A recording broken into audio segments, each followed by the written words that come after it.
Hello guys, welcome to my YouTube channel. So for today's video,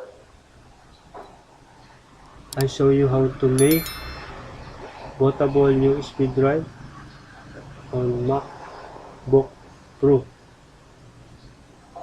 Mac OS.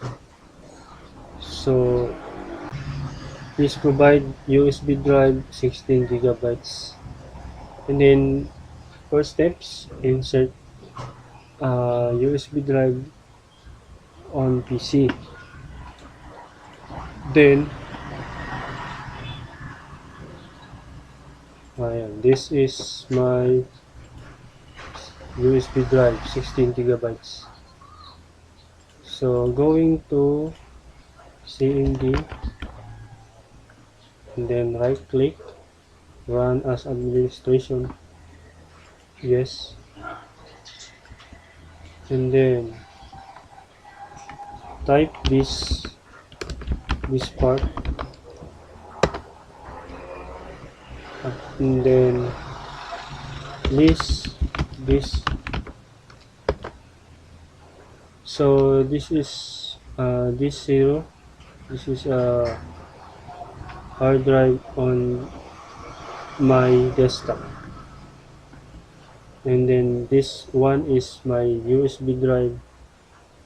So the this one is you make portable USB. So select this one and then clean,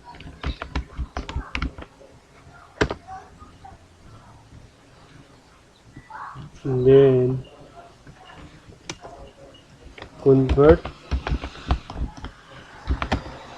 GPT if it is required. Mac iMac Mac OS GPT format, and then create partition online. So success in creating the specified partition. So exit.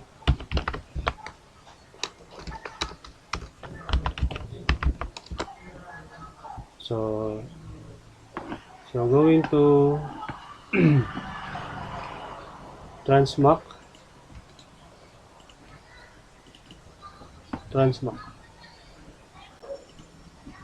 So no Mac HFCs volume. So please format this.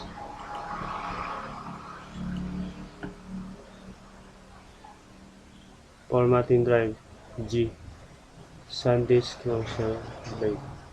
So this is my USB drive, and then after that uh, please if you ready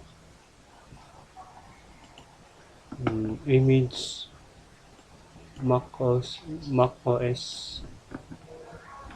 So this is my Mac OS.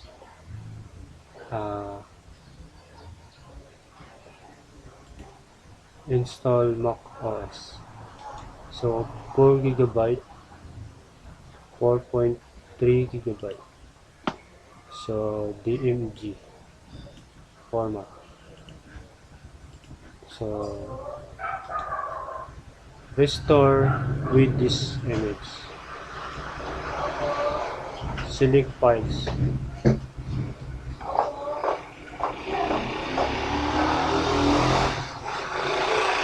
Then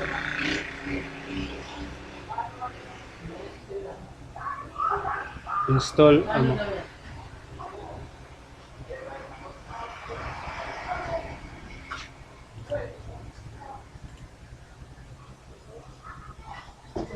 wait a process.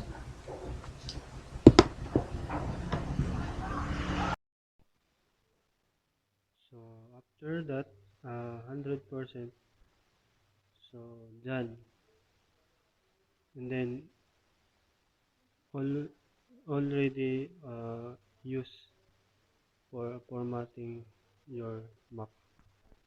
So thank you guys. If you like this video, please like and subscribe. Click the notification bell. Thank you.